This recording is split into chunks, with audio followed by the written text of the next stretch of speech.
Fortunately, I had the privilege of going through one of your projects at Organo last year actually, when it was submitted for a Green Building Design Award, and it did win the award eventually.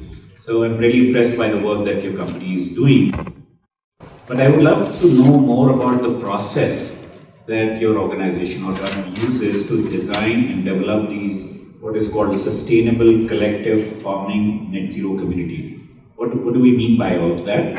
And how do you think this can be replicated and scaled, especially in cities where there is demand for higher densities and maybe high-rise buildings? You just don't have the space for things like farming. Can this be scaled?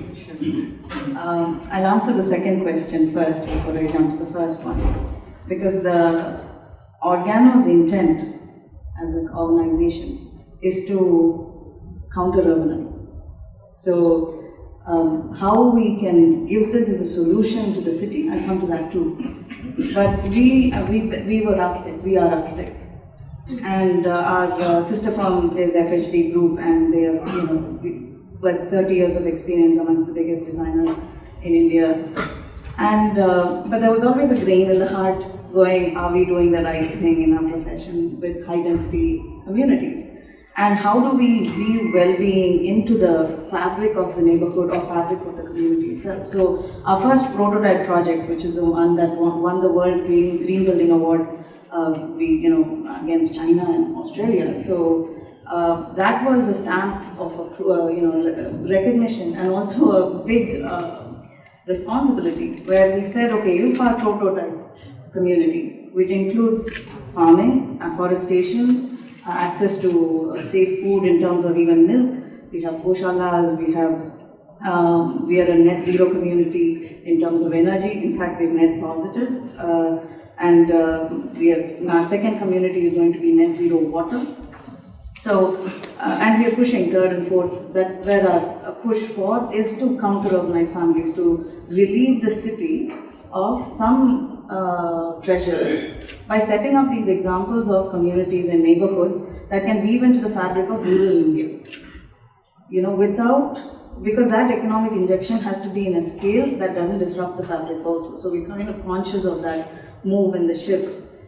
So when we started creating these eco communities outside the city, one of the questions that came, because you can't let go of the city and the solution. So we have another sister firm called Togetherments, which looks at vertical eco habitats.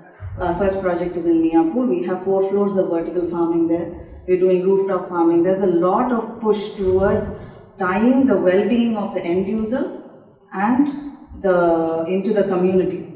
So this will now come to answer your first question, which is what is the starting point of our design process or our development process. It always starts with the end user.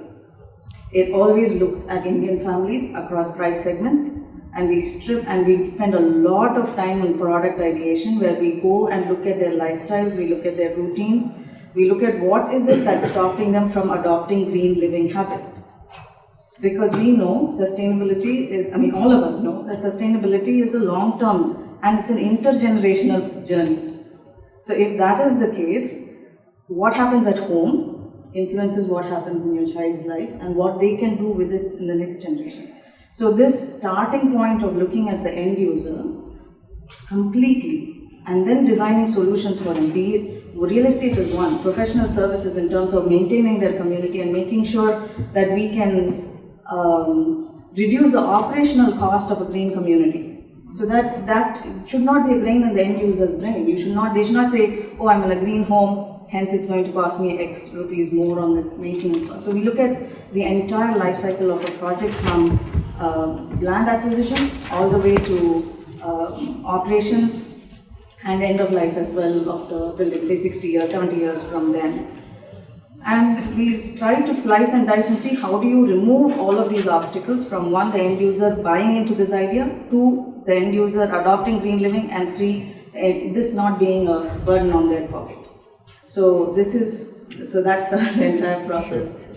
And that's where our this eco community as an idea, and we genuinely feel that we should mainstream this fast. We can replicate it, it should be replicated, and it's just a matter of scaling up. Thanks.